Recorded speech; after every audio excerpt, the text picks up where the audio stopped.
This lesson is on section 2.4, titled Dividing Fractions. Again, we're going to be using negative and positive fractions in this lesson, and it's a great review of what we've covered earlier in the year.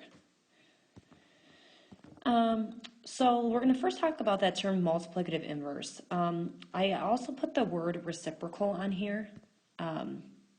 These are both fancy words, and it's really simple if you can remember it. Reciprocal is the same thing as multiplicative inverse.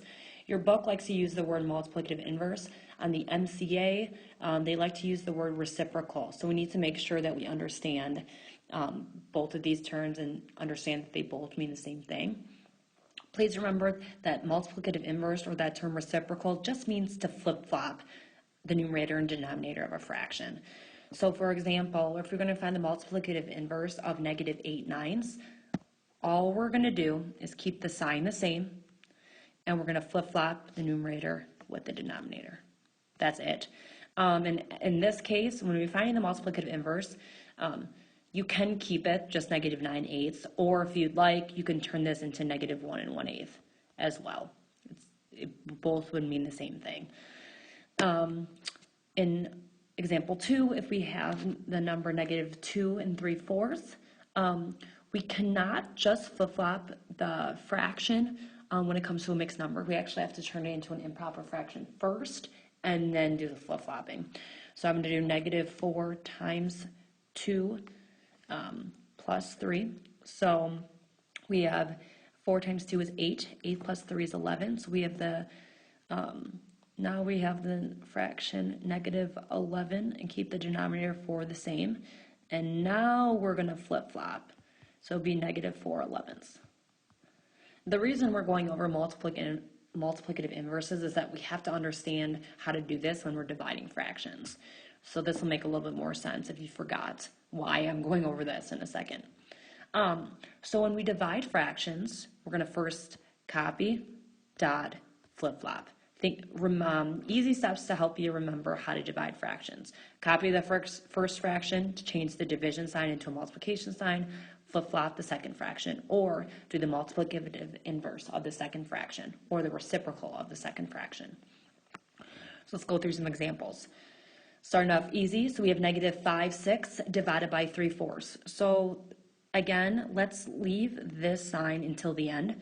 This works the exact same way as multiplying with that tic-tac-toe board. So I'll kind of put that off to the side so we remember that.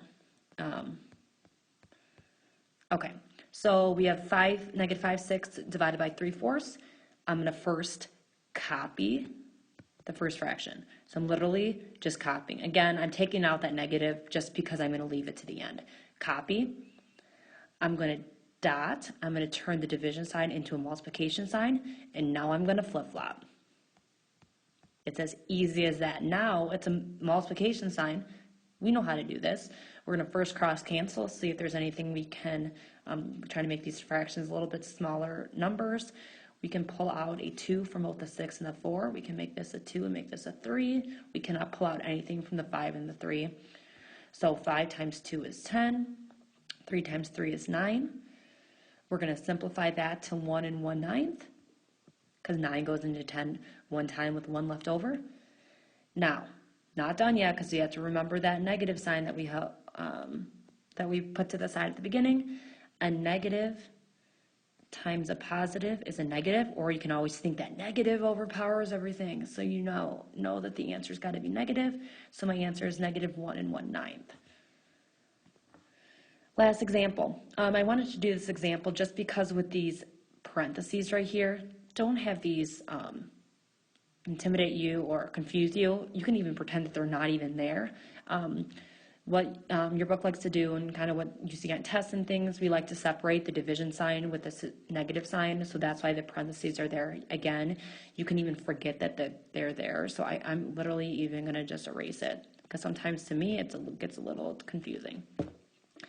All right, so we first have to think about copy, dot, flip-flop, okay? But before we do that, we have to turn these into improper fractions before we do anything. So let's multiply and add. 7 times 3 is 21. 21 plus 1 is 22. So we have 22/7. divided by, you know what, I'm going to again save this to the end, so I'm not going to even put that down there. Divided by 3 times 3 is 9, 9 plus 2 is 11, 11 thirds. Okay, so now I'm going to copy, dot, flip-flop. Copy, dot, and flip-flop. Now, I'm going to cross cancel, make this a little bit easier. I know I can pull out 11 from both 22 and 11. 11 goes into 22 twice. 11 goes into 1 once. I cannot pull out anything from the 3 and the 7. So 2 times 3 is 6. 7 times 1 is 7. Again, let's not forget about that negative sign. With that tic-tac-toe board, we know that a positive times a negative is a negative, or we always know if there's one negative, it always overpowers, so it's going to be a negative 6/7. That brings me to the end of the lesson on dividing fractions. Hopefully that was a nice, easy review of how to divide negative and positive fractions. Thanks for watching.